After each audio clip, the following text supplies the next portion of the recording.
علماء اہل سنت و جماعت کے عقائد میں مولانا ادریس کاندھلوی رحمۃ اللہ علیہ نے ایک عقیدہ لکھا ہے، اس کو ذہن میں تازہ کریں، پھر اگلی بات سنیں۔ مولانا ادریس کاندھلوی رحمۃ اللہ علیہ لکھتے ہیں،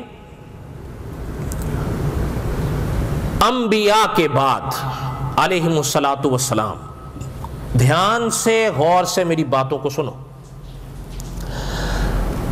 مولانا ادریس کاندھلوی رحمۃ اللہ علیہ نے لکھا ہے کہ انبیاء علیہم الصلاۃ والسلام کے بعد خدا کی مخلوق میں رتبہ صحابہ کا ہے رضوان اللہ تعالی علیہم اجمعین، اور یہ آپ اور مجھ سے بہتر جانتے ہیں، صحابہ وہ ہیں جن کو ایمان کے ساتھ حضور کی صحبت ملی ہے صلی اللہ علیہ وسلم۔ پھر سے سنیں، انبیاء کے بعد علیہم الصلاۃ والسلام خدا کی مخلوق میں رتبہ صحابہ کا ہے، یہ عقیدہ ہے اہل سنت و جماعت کا۔ اگلی بات، امام طحاوی رحمۃ اللہ علیہ کی نقل کی مولانا ادریس کاندھلوی رحمۃ اللہ علیہ نے۔ امام طحاوی رحمۃ اللہ علیہ نے یہ بات عقیدہ طحاویہ میں لکھی ہے، اور عقیدہ طحاویہ وہ کتاب ہے اہل سنت کے عقیدوں کی جو مدارس میں پڑھائی جاتی ہے۔ مولانا ادریس کاندھلوی رحمۃ اللہ علیہ لکھتے ہیں، الفاظ پہ غور فرمائیں، امام طحاوی رحمۃ اللہ علیہ صدیوں پہلے لکھ گئے، صحابہ کی محبت دین ہے، صحابہ کی محبت دین ہے، صحابہ کی محبت ایمان ہے، صحابہ کی محبت احسان ہے۔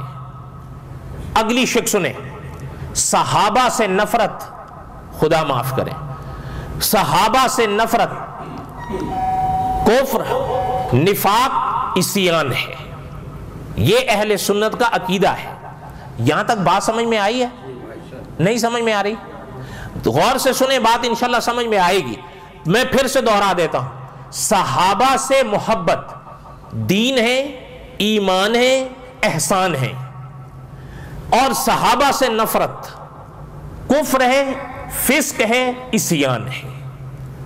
ان عبارتوں سے پتہ چلتا ہے کہ صحابہ کا دین اسلام میں ایک خاص رتبہ ہے۔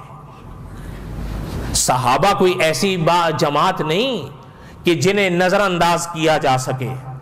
یاد رکھیں، استاذ العلماء علامہ خالد محمود صاحب نے لکھا ہے کہ جیسے کعبہ قبلہ نماز ہے، اسی طرح صحابہ قبلہ اقوام ہیں۔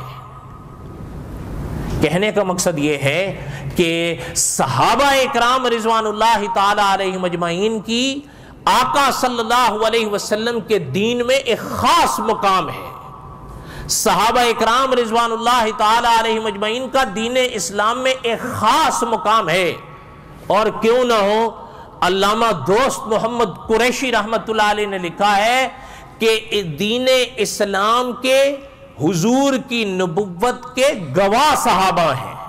خدا نہ کرے اگر صحابہ پر اعتبار نہیں تو پھر محمد الرسول اللہ کی تعلیمات پہ کیسے اعتبار ہوگا؟